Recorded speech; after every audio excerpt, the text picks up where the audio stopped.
What's your biggest challenge when you're coaching your team? Are you giving advice a lot? Are you having a hard time getting commitment, or are you having a hard time getting accountability when you're working with a team member to really accomplish what you'd set out to do? Or maybe you're kind of writing in and answering everything for them, and you're giving them the options and the ideas, and then you're stuck with low accountability, low commitment, and all the work piling back on you. Well, in this episode of the Entrepreneur Freedom Formula and here on this YouTube video, I'm going to walk you through a concept that gets you to move away from giving advice and moving into questions.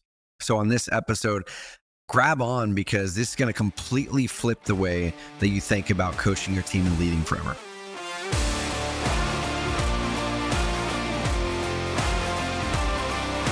Hey, I'm Trevor Mauch, the founder of Carrot.com.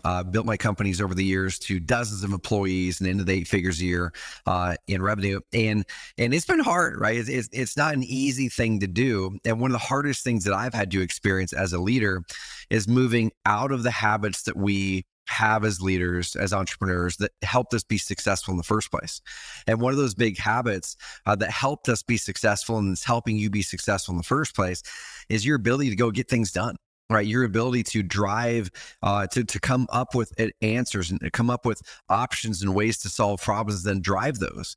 And then as the company grows and we start to become more overwhelmed with tasks and duties, and then we go, man, I need to get some help. I should hire somebody to come in and help me. We hire that first person and maybe the second person, and all of a sudden we have a little team, and we start to work with that team. And as the company grows, we're then forced to make a decision. Do I keep leading the way that I did in the early days, or I delegate? I say, here's the thing to go do, and do exactly this thing, and then come back to me when you got it done. Or do I start to stretch into be a new leader, a different leader, a better leader, a higher level type of a leader, where I really create those empowered team members, people who are empowered to truly go and drive forward outcomes. Who can come up with their own ideas, and they're driving those things forward. They own the results, versus being micromanaged inadvertently by us leaders who don't know any better. So I'm going to introduce you to a concept I learned years ago, but then I really started to take root more deeply when I read a book called The Coaching Habit by Michael Bungay Stanier. Probably mispronounced your name, Michael. Big time apologies, but I love your book. I've given it to many people, and I always refer to it. And so there's a couple things in there. The first thing that we need to talk about, I'm going to bring up my iPad. I've got 2 graphics for you, for those of you that are on the YouTube version. Okay, if you're on the audio version, I encourage you to listen to this and then head over to YouTube, find me. It's Trevor Mauch, that's Mauch, and then look up this YouTube video on the coaching questions. And I'm going to give you a sample set of questions. I'm going to walk you through my coaching flow as well, and how to have a better coaching conversation with your team. So the first concept is we need to understand that there's 2 different things we can do when we're working with our team and coaching them. We can give them advice, or we can ask questions. Advice has a lot of benefits and a lot of cons, okay? If you're wanting to move insanely fast and it's a very small team and you're just wanting to go and you're confident in your abilities to make those calls, giving the advice or making the calls can be helpful, especially in the early days. Oftentimes, you're probably going to make the calls, give advice, and delegate. But as you grow, we need to stop moving out of advice, because that actually is the very thing that slows us down. And there's 5 things that I think about, 5 kind of benefits or 5 traits that I think about when I think about advice versus questions. The first one is accountability. When we are stuck in the mode of giving advice to our team, when they come to us with a challenge, it actually removes the accountability from them when we give them the answer, when we say, hey, go do this thing. Because they didn't come up with the idea, you did. And therefore, you as the leader, he suggested it. So if this thing doesn't work, I didn't come up with the idea, right? Now, we hope our team members won't have that mindset, but it comes up, it happens. And so when we give advice to our team members, it oftentimes muddies the waters on who owns the outcome and who's actually accountable to that thing. Is it you, because you gave the option and the answer, or is it them? Okay. But when we ask questions, the cool thing that comes up is they still own the outcome, right? They own the outcome. When we guide them through the types of questions I'm going to give you on this podcast, they own the outcome. Okay. Next thing is responsibility. Who's actually responsible to go do the work? Well, you start to take on deliverables when you give advice, because I want to put yourself in this situation. Have you put yourself in this situation? Remember a time recently when you're working with your team member, or it could have been a kid of like your kid, and you said, hey, you should go do this thing. Oftentimes you have a lot of clarity in your mind for why they should do that thing, for how you got to that answer. And sometimes they're going to ask you questions and say, great, that thing sounds good to me. I don't really know how to do this thing or that thing. Could you help me with X, or could you show me how to do X? Or can you jot down, Trevor, these things that are going to help me go do X? And then oftentimes we'll go, yeah, let's do it right now. Let's set up a time next week or Thursday this week, or hey, I'll get that thing to you on Thursday so you can then go do the work. Okay, we just bought the responsibility of tasks. We took on their monkey. Okay, when we do it the opposite way, we ask questions, they're clear on their actions. We don't take any actions most of the time. The next thing is confidence. When we're always giving advice and saying, here's what you should do, and here's what I think you should do, it makes it so we trust them less. Because even if they succeed with it, we go, well, I told them what to do, right? So we're not really giving them the ability to win fully. But let's say they don't succeed with it.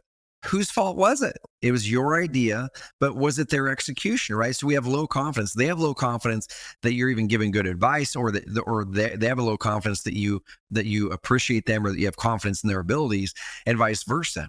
So it creates this trust issue, and then we stop delegating, and then we start giving more and more advice until we all get frustrated, and then something happens. They leave, or you fire them, right? But instead, when we go to questions, they feel trusted, and you're more confident in their capabilities. The fourth thing is clarity.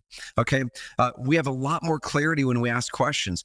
We help them get crystal clear clarity on, and they own it because they came up with the ideas. I'm going to walk you through the coaching flow that helps you get there, rather than you giving the advice. It becomes a lot more clear what the next steps are. Last part is energy, and this is probably the most important thing for me. When you're giving advice, oftentimes initially as an entrepreneur, we love solving problems, right? So if we're helping to solve a problem for somebody and we're giving them answers, we get this immediate feedback loop from that team member, or that customer, or our kid, right? We get the immediate feedback. We feel good that we think that we help them and we serve them. The problem comes up is eventually later it becomes energy draining, because that person keeps coming back to us for everything. And it's energy draining for them as well, because now they're not growing, they're not going. Okay, so let's go into the coaching flow. Now, this is where it's going to be crazy important if you're listening to the podcast on Spotify or on Apple Podcasts, to go check out the YouTube version, because I've got a coaching flow diagram. I've got a bunch of coaching questions, a cheat sheet that you can screenshot right here in the YouTube video, and you can go and take this and use it. Now, I do want to say once again, a lot of these questions come from the book, The Coaching Habit. Go get that book. I highly suggest you get it. We'll put it in the show notes down below. So go get The Coaching Habit, because it has a much more thorough set of coaching questions, but this will get you started. Now, the coaching flow is something that I created because I'm a big model guy. I have to take something, I have to learn it, I have to go, I need to make this make sense for me. So the first step in a coaching conversation is, let's say that person comes to you with a challenge. Hey, this happened. I'm having a problem with this, or whatever it is. Or let's say they didn't come to you with a challenge. It's just a regular time that you're getting together. It's a one-on-one on a weekly basis. An amazing question that Michael puts in that book, just a simple question, is what's on your mind? Now, that might sound crazy simple, might sound like, oh my gosh, Trevor, this is not groundbreaking.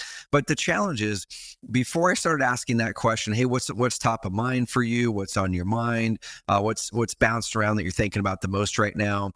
Before I started asking that, I always led with, hey, I've got some things I want to talk with you about today. Okay. And then I would have my list of things. My list of things became their agenda, and they became advice for them to go do. The challenge that I was not solving was I wasn't listening to them, and what is the biggest thing stopping them from moving towards our goals, and coaching them to that.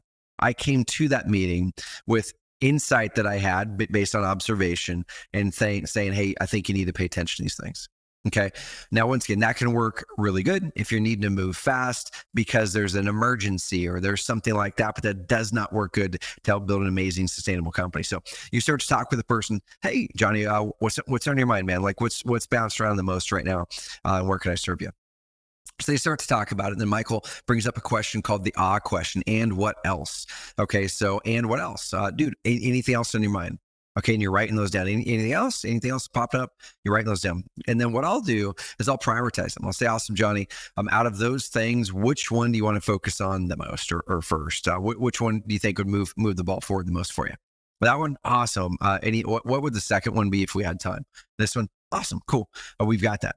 So that's the open. Okay, the open is the first of the 6 steps. The second step of an amazing coaching conversation is the challenge. Is we need to define the challenge. What is the challenge that they're experiencing? Okay, and there's some really good questions that Michael has in the book that you can then use to define the challenge more effectively.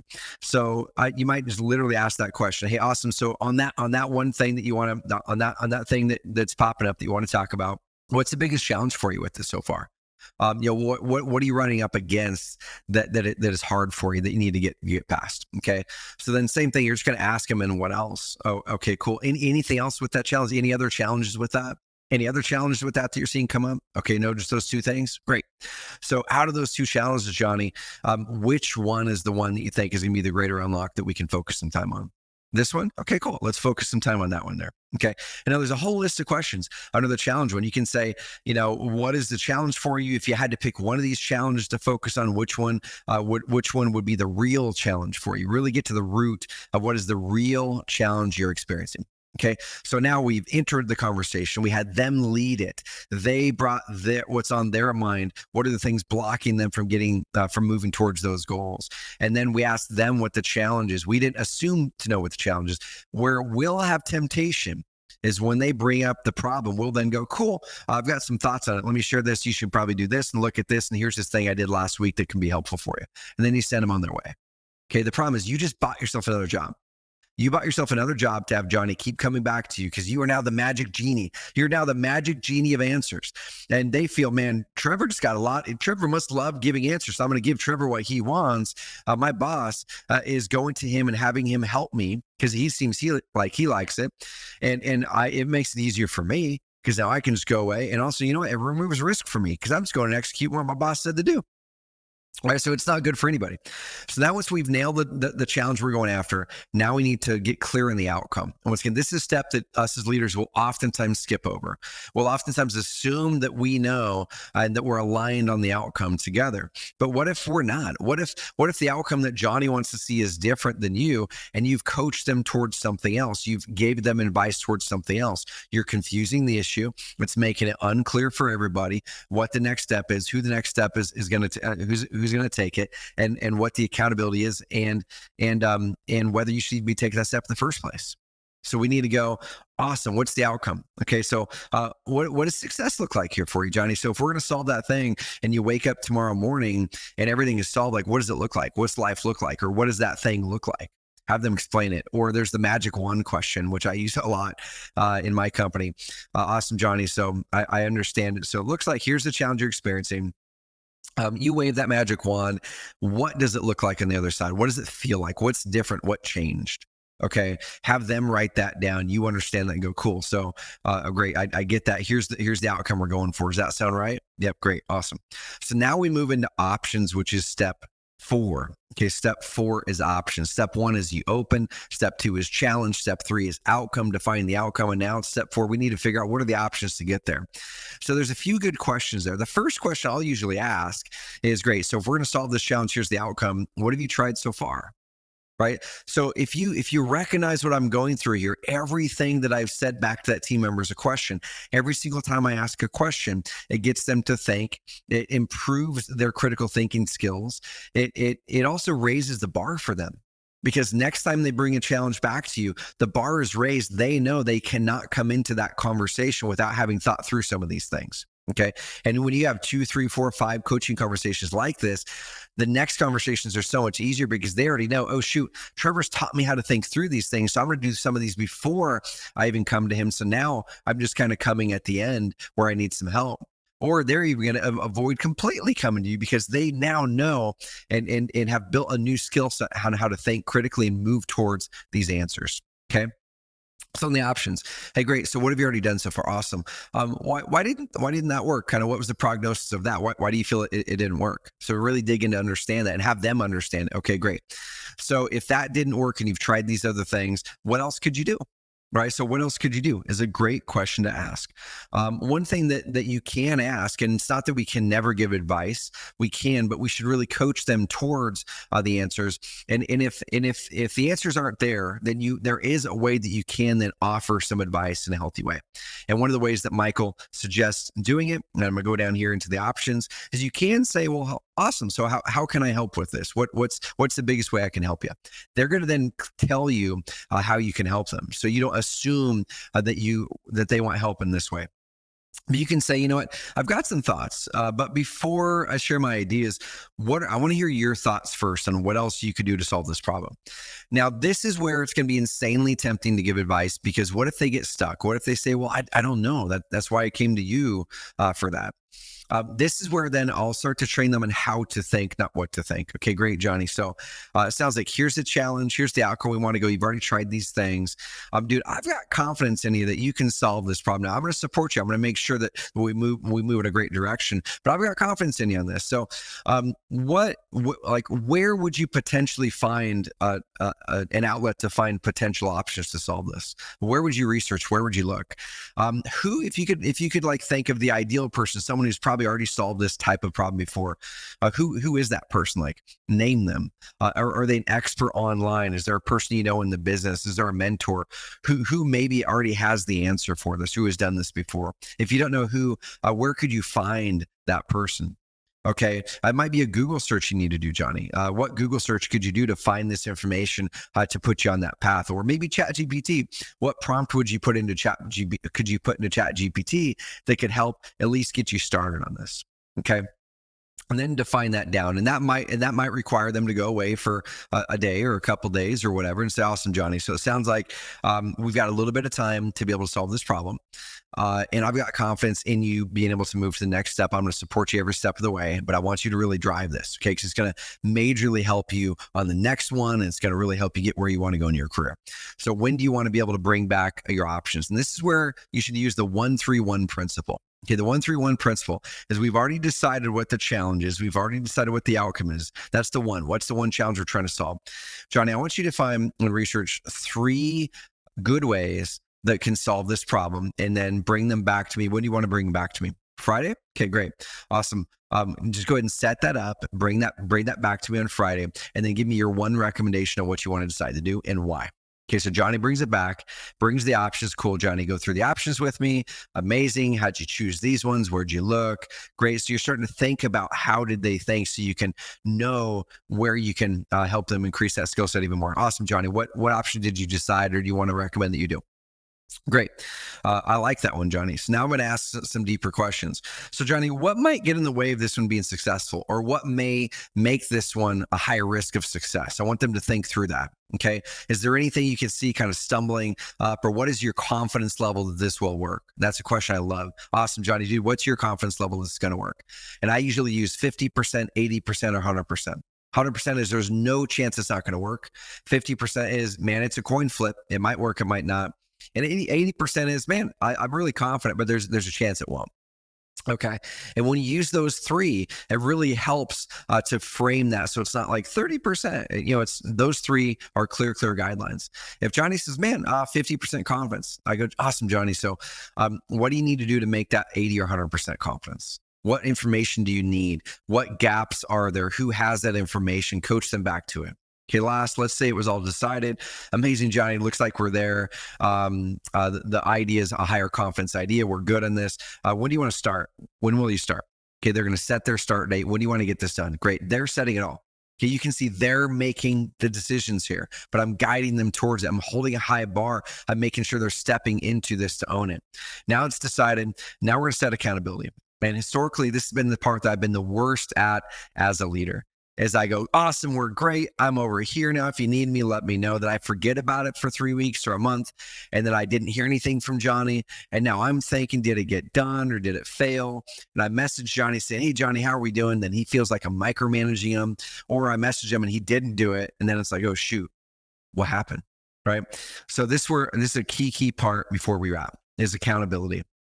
There's a few questions you can ask. Hey, Johnny, is there anything you need to say no to be able to make this happen? Or another one is, hey, Johnny, out of scale of 1 to 10, how committed are you on this idea? Okay, that came directly out of the book, The Coaching Habit. How committed are you on a scale of 1 to 10 to making this happen? If they're like, 6, I just don't know that I have the time. Okay, Johnny, what do you need to say no to that's lower priority to make that a 10? They're going to go through it. You're going to coach them through it, work them through it. Okay, awesome. It sounds like we've got commitment on this. How will I know when it's done, or what do we want to do next to make sure that we're moving towards the right path? Right. If we look at some of these questions on accountability, what will you say no to in order to make this rock solid and real? So when's a good time for us to check in to see what happened, or how will I know when it's done? Okay, you're going to write that down. Awesome, Johnny. Put that on the calendar. Send me an invite. I'll see you Friday next week to review this. And then you're done. Okay. And then you work through the next challenge that pops up. So let me recap this, and then we're going to bounce from this episode to help you become a better coach, a better leader, empower your team, have fewer monkeys on your back as a leader, and really step into growing that company well. So first of all, it's the open. Okay. What's on your mind? Second of all, define the challenge. Hey, what is your challenge? What are we going after here? Number 3 is the outcome. Let's define the outcome. What does success look like for you? If you could wave the magic wand, what does it look like when it's done or when it's right? Number 4 are the options to solve that. Okay, hey, what have you done? Great. Did they work? Why didn't they work? What else could you do? How can I help you here? And if they're stuck, hey, I've got a couple ideas I can share with you, but I want to hear your ideas first. And then if they're stuck, still train them on how to find the answers and train them on how to think critically, and then bring them back if needed. Number 5 is then a decision. Let's make a decision here, but I want it to be their decision, not my decision. Okay, so awesome. What's your 1-3-1? Great. Why are you going to make this decision? If you aren't confident in it and you don't like it, coach them back into, hey, what else did you look at, Johnny? What's that confidence level? If they're highly confident on it, then maybe, just maybe, there's other ways to solve that problem. And your way isn't the way. And let them go execute it. Let them take a chance. Let them go do that. Right. And so last is, when will you start? And then we go into accountability, which is and most important part of the whole thing. Awesome, Johnny. Scale of 1 to 10. How committed are you to making this happen? If it's lower than 10, what do you need to say no to make this work? And how will I know this is done, or when do we need to catch up later to talk about this? All right, guys, hopefully that was helpful for you. Go buy the book, The Coaching Habit by Michael Bungay Stanier. Amazing book. A lot of what I went through in this episode was from that book. Some of it was original from my own experiences. But guys, I'm made from books. Okay, I've read probably 500 plus leadership marketing books over the years. And I'm made from books. So I'm not going to be shy to give credit where credit is due with an amazing resource. Hopefully this resource was good for you as well. Hit subscribe if you got value from this, if you feel like this is going to help you step into be a better leader. I've got a call to action for you here. Okay. I want you to step into the next conversation you have with a team member, with your kid, and say, I'm not going to give advice. Let me ask some questions and go through that 6-step flow to have a great coaching conversation. Just let me know how it works. How did it work for you? How did it help? Comment in the comment box below on this video or a future video, or DM me on Instagram, Trevor.Mauch, that's Mauch, on how that conversation went, what your biggest challenge is. I'd be glad to help you through it. But I'm not going to give you advice. I'll probably ask you some questions. All right, guys, have an amazing rest of the week. Hit subscribe. We'll talk to you next week.